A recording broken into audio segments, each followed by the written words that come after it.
Anong mensahe ang kailangan marinig ng mga Taurus mula September na pala. Mula September 8 to 14, 2024. Pwedeng nangyayari na to o mangyayari pa lang. Kung hindi man para sa inyo, itong magiging reading ay baka para sa someone na malapit sa inyo o sa someone na kakilala niya mismo.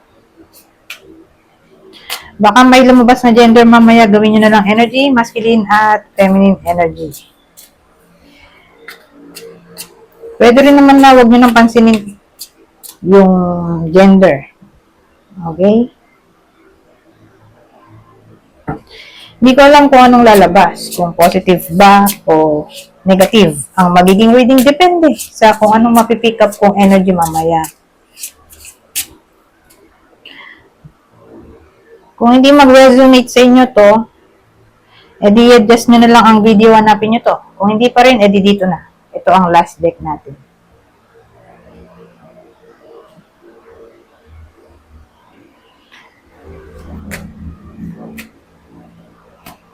So, anong mensahe ang kailangan marinig ng mga Taurus sa week na to?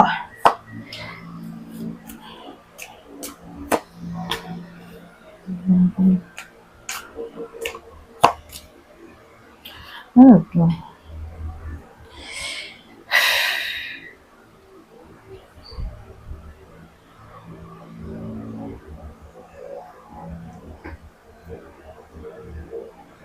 Para bang mag-move on na lang yung iba sa inyo. At ang topic ay communication. Kasi pag ito na isinama mo dito sa mga to, ang nangyari, mukhang may miscommunication, arguments in general. No contact na sila, in short. Na para bang ang gagawin ng iba sa inyo eh, mag-move on na nga lang. Hindi na nila ibabother, kausapin pa yung nakasamaan nila ng loob o nakaaway. Ganyan. Kumbaga, bahala na ang term. Kamot, may. Basta, sa week na to, hindi mag-i-effort yung iba sa inyo na mag-reconnect pa sa someone na ayaw makapag-usap sa kanila o nakaaway nila. So, sino kaya yung possible person dito na makakaaway ng iba sa inyo? Either nangyayari na to o mangyayari pa lang. Aquarius, Libra. So, ang bilis ng reading natin dito sa Tarot. Dagdagan ko pa ba?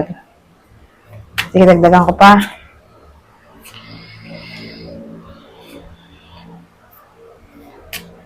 Ay, wag na pala. Punta na nga lang tayo dito.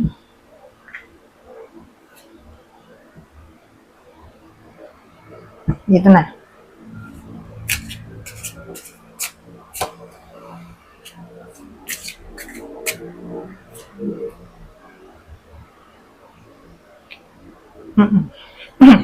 So, ano to?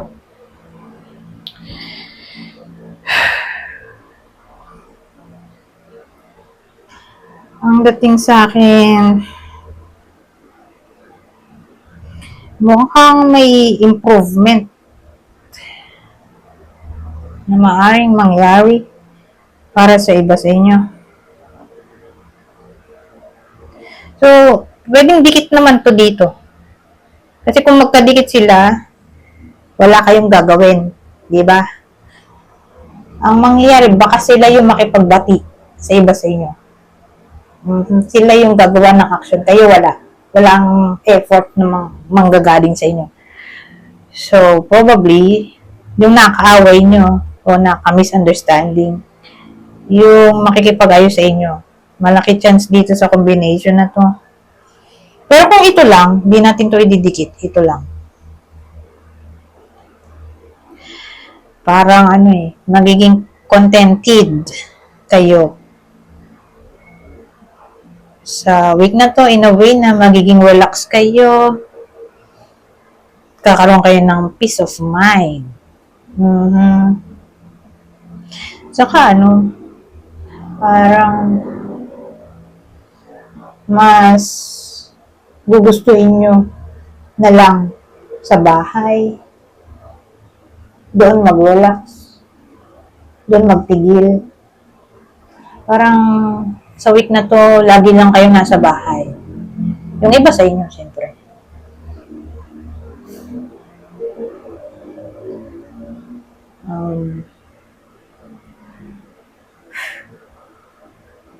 Ano pa ba? So, sa week na to, baka maging spiritual ang iba sa inyo. Mga kaibigan nila ang topic ng spirituality. Iba't ibang kinds ng spirituality. O sabihin natin tungkol sa ibang way ng clarity o wisdom. Baka mag-aral yung iba sa inyo ng religion. O ganito, maging tarot reader din. Mag-aral sila ng tarot reading o any kind ng divination. Pwede rin astrology, numerology.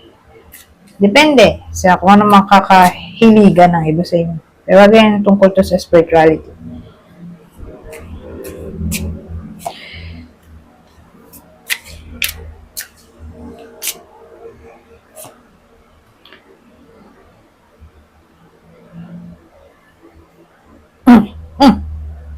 Ano to? So, parang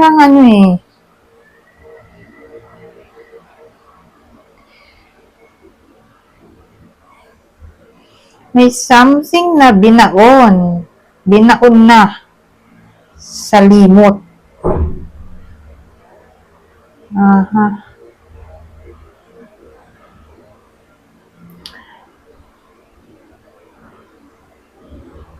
O ibabaon pa lang sa limot.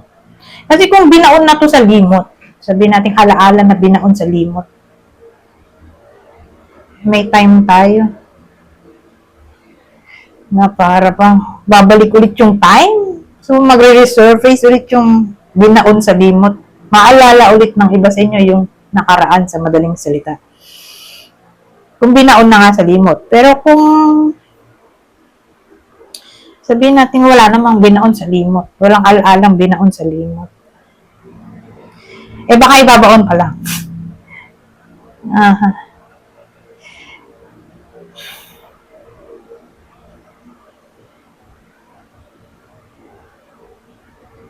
Baka ibabaon pa lang.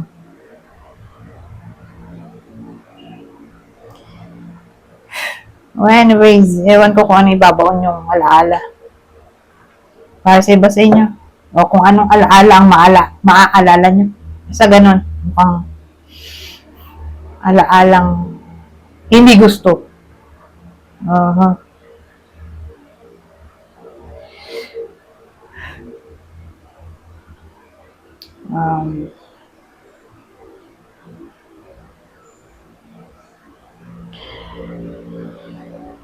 Pero ibang case din naman, sabihin natin magiging matatag pa rin ang iba sa inyo sa kabila ng mga kung ano-anong problema na pwedeng harapin o kinakaharap na ngayong week.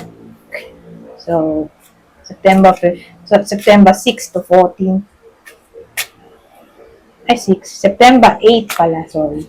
September 8 to 14, 2024. Punta na tayo dito sa last deck. Ano pang masasabi nito? Bawasahin ko na lang. Simple English lang naman to. So sabi, open yourself to others. This is how you will create new friendships and attract a love relationship. So, kunin nyo lang yung info na sa tingin nyo ay fit sa sitwasyon nyo. Ito naman. Different paths. You are not on the same page with the person you have in mind. The directions you want to move into are different.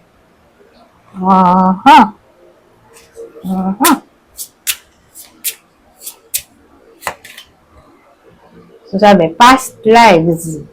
You have known this person before. It is a soulmate from a past lifetime. Maganda ko i-clear natin to at dahil halo-halong energy na to.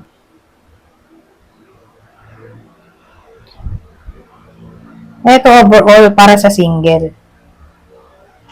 Na i-open ang sarili sa ibang tao. Para maka-attract ng new friends o new lover. Ito naman, magkaiba daw ng pananaw. Yung iba sa inyo, ng person nila.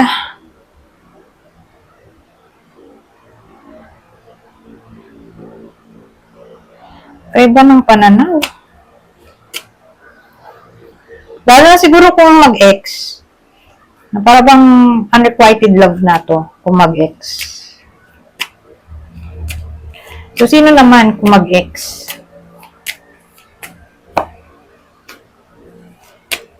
So, ito yung possible ex ng Taurus nga ba to? Oo.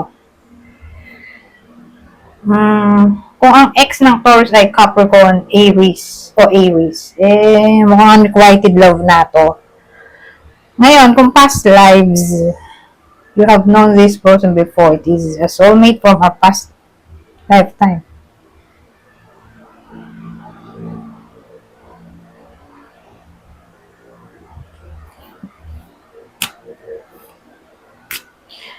So, mukhang ano to, nasa buhay na ng iba sa inyo. Itong soulmate na to. Dito yung parating pa lang. Mukhang nasa buhay na ng iba sa inyo. So, para ma-determine nyo kung may past life connection yung iba sa inyo. Ito yung possible partner o person ng Taurus. So, again, nasa buhay na nila ang taong to. Leo o Sagittarius. Ito, humabol pa. Leo, Sagittarius. Ito, humabol. Virgo. Ayun man dyan sa tatlong yan. Anyways, hanggang dito na lang. Goodbye. For now.